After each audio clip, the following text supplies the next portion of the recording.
Hello everyone, welcome to my YouTube channel right angle के अंदर आप सभी का स्वागत है। उम्मीद करता हूं हमेशा की तरह आप सभी खुश होंगे, बिंदास होंगे और जिंदा दिल होंगे। आज की जो हमारी क्लास रहेगी इसको हम कोई सब्जेक्ट की क्लास ना कहकर इसको हम लाइफ की क्लास कह सकते हैं। और इसको बनाने का जो मेरा आइडिया है वो मेरे ही स्टूडेंट्स के मैसेज और आजकल आसपास के माहौल में जो एक नेगेटिविटी बनी हुई है इसी को हम पॉजिटिव एनर्जी में कैसे कन्वर्ट कर सकते हैं, यही सब कुछ जानेंगे इस वीडियो के अंदर। तो प्लीज आप लास्ट तक वीडियो को जरूर देखें और मैक्सिमम व्हाट्सएप ग्रुप के अंदर फ्रेंड्स के साथ वीडियो को शेयर करें ताकि एक पॉजिटिव एनर्जी का संचार हो सके। आइए शुरुआत एक कहानी से करते हैं। 1665 की बात है, 17th सेंचुरी। आप सभी को पता होगा भी 17th सेंचुरी पश्चिम की दुनिया में विशेष रूप से इंग्लैंड के अंदर भौतिक विकास का एक प्रमुख समय था। तो 17th सेंचुरी के अंदर दो तीन व्यक्ति बहुत प्रसिद्ध हुए थे। उनमें से एक व्यक्ति का नाम था आइजैक न्यूटन। न्यूटन इंग्लैंड में ही जो सेकंड ओल्डेस्ट यूनिवर्सिटी है कैम्ब्रिज यूनिवर्सिटी, वहां पे पढ़ रहे थे। स्टूडेंट थे, मेरे ख्याल से 22-23 साल के थे। तो न्यूटन वहां पे पढ़ रहे थे और रिसर्च कर रहे थे। उनका इंटरेस्ट मैथ्स एंड साइंस में था और अचानक 1665 में लंदन में प्लेग फैल गया। और आप सभी को पता होगा भी प्लेग भी एक जमाने में ऐसी महामारी थी भी जिससे कई लाखों कई हजारों लोग मरा करते थे। तो जब प्लेग फैल गया तो उस समय तक तो बहुत अंदाजा नहीं था, साइंस का डेवलपमेंट कुछ ऐसा नहीं था भी बीमारी क्यों हुई, कौन सा बैक्टीरिया है, कैसे ठीक करें। लेकिन उपाय यही था। जैसे अभी एक वायरस हमारे सामने है और उपाय हमारे पास नहीं है। तो उपाय अभी यही है कि हम फिजिकल या सोशल डिस्टेंसिंग करें, क्योंकि जो बीमारी फैलती है उसको फैलने से रोकना ही एकमात्र अकेला उसका समाधान है, जब तक वैक्सीन ना हो, दवाइयां ना हो। तो न्यूटन को समझ में आ गया भी इस समय लंदन में रहना उसके लिए रिस्की है। और सही समझ में आ गया क्योंकि उस समय लंदन की करीबन 1/4 आबादी मर गई थी प्लेग के कारण। तो न्यूटन सही समय पे वहां से निकले और अपने घर चले गए, जो मेरे ख्याल से वहां से 100-200 किलोमीटर की दूरी पे था। तो संयोग कुछ ऐसा बना कि न्यूटन को करीबन 1 साल तक अपने ही घर में एकदम अकेले रहना पड़ा। एकदम अकेले यानी एकदम अकेले, कोई नहीं था वहां पे। अब इस अकेलेपन से क्या करें? इस अकेलेपन से कोई व्यक्ति पागल तो हो ही सकता है, लेकिन कायदे के लोग अकेलेपन से पागल नहीं होते, वो अकेलेपन का फायदा उठा लेते हैं। तो न्यूटन ने वही किया जो वो पिछले 5 सालों से रिसर्च कर रहा था, उस पे उसने अपने आप आगे बढ़ना शुरू किया। किताबें बहुत सारी नहीं थी। जब किताबें नहीं होती है तो व्यक्ति बाहर से ज्ञान अर्जित नहीं करता, भीतर से सोचने लगता है। उसने भीतर से सोचा, नया नया सोचा, हर तरीके से सोचा और उस 1 साल का रिजल्ट ये हुआ भी अर्ली कैलकुलस यानी कैलकुलस जो आज हम पढ़ते हैं कहते हैं, उसकी शुरुआत न्यूटन के उसी 1 साल से हुई। इतना ही नहीं, न्यूटन ने एक पेड़ के नीचे कुछ इस तरह की जगह बनाई जहां पे रोशनी बहुत कम आती थी। तो उसने उस रोशनी की किरण के साथ एक्सपेरिमेंट्स किए और कहते हैं कि ऑप्टिक्स का विकास वहां से होना शुरू हुआ।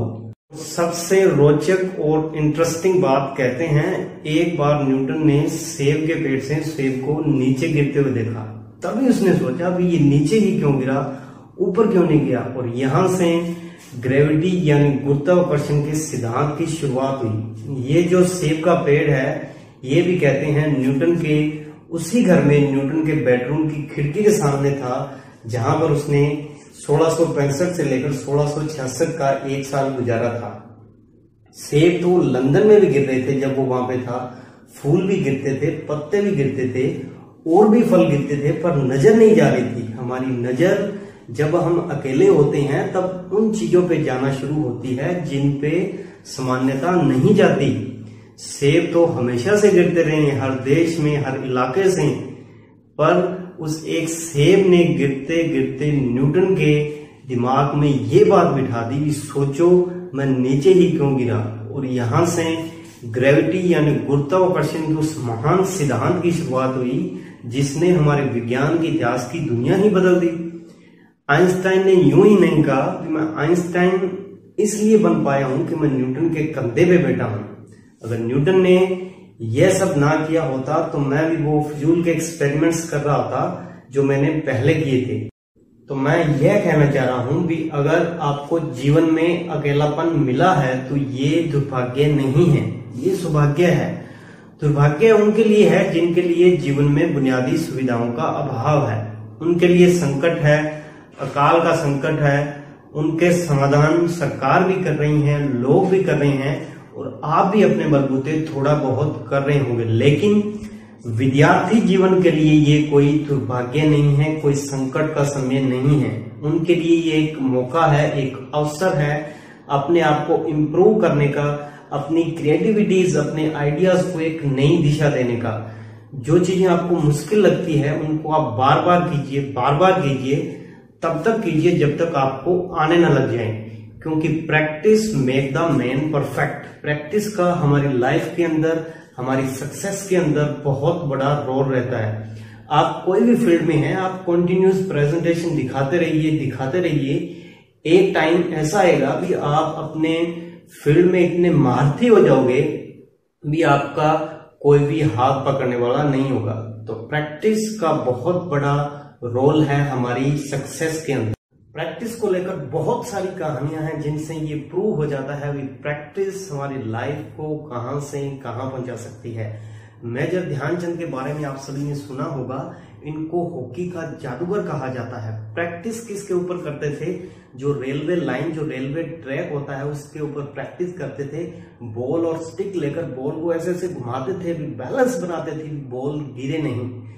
ओलंपिक के अंदर मैच खेलते रहे, लोगों ने स्टिक तोड़ के देखा भी इस आदमी का बैलेंस क्या है, बॉल को ऐसे जमीन के चिपका के चलता है, क्या लकड़ी में मैग्नेट लगा है?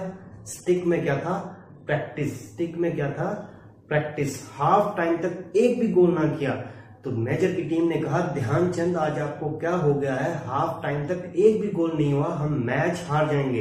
तो ध्यानचंद ने कहा, मैच रोक दो, इस गोल पोस्ट में कुछ गड़बड़ है, इसका मेजरमेंट करो, इसका माप करो।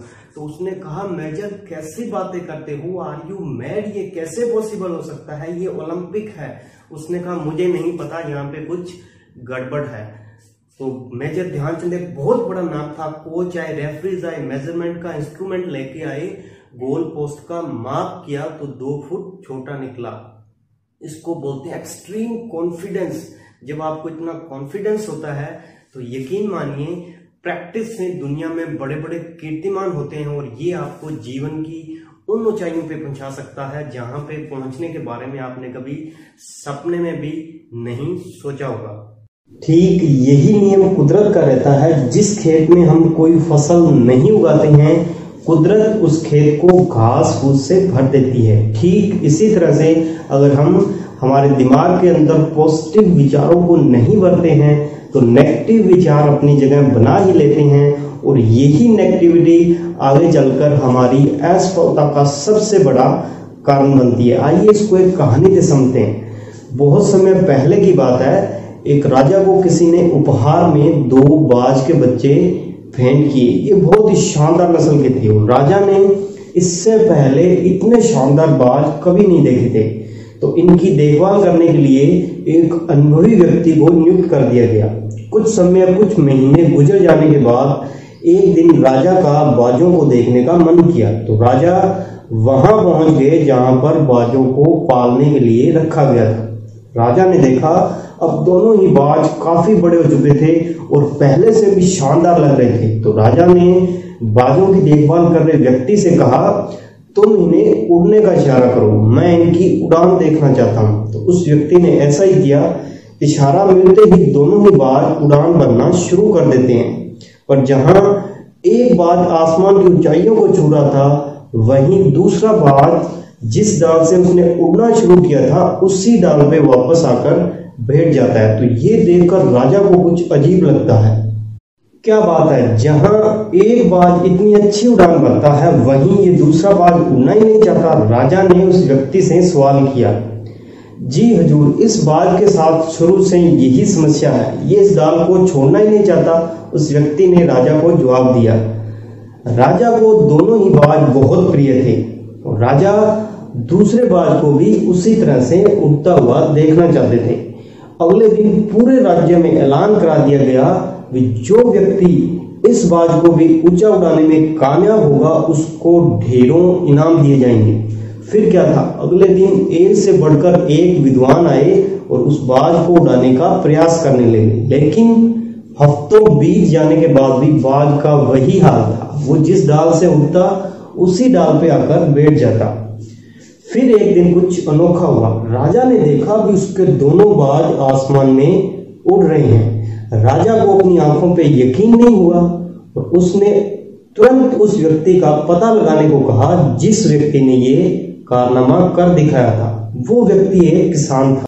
अगले ही दिन वो दरबार में हाजिर हुआ। उसे इनाम में सोने के सिक्के भेंट करने के बाद राजा ने कहा, मैं तुमसे बहुत प्रसन्न हूँ, बस तुम मुझे ये बताओ कि जो काम बड़े बड़े विद्वान नहीं कर पाए वो तुमने कैसे कर दिया। तो उसने कहा, मालिक, मैं तो एक साधारण सा किसान हूँ, मुझे ज्ञान की ज्यादा बातें नहीं आती। मैंने तो बस वो डाल काट दिया जिस डाल पर बैठने का बाज आदी हो चुका था, और जब अब वो डाल ही नहीं रही तो उसने भी अपने साथी के साथ ऊपर उड़ना शुरू कर दिया।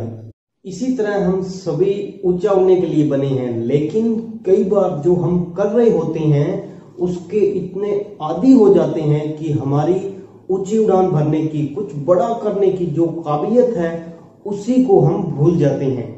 यदि आप भी सालों से कोई इस तरह के काम में लगे हैं जो आपकी सही पोटेंशियल के मुताबिक नहीं है, तो आप भी एक बार जरूर सोचिए कि कहीं आपको भी उस डाल को काटने की जरूरत तो नहीं है जिस डाल पे आप बैठे हैं।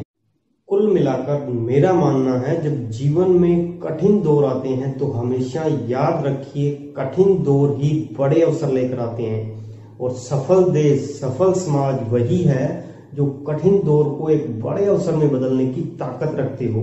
हमारे पास ये एक बड़ा अवसर है। अपने पढ़ाई के तरीके को बदल लीजिए, अपने जीने के तरीके को बदल लीजिए, मुस्कुराते रहिए, खुश रहिए, कोरोना से लड़ते रहिए, जीत जरूर होगी।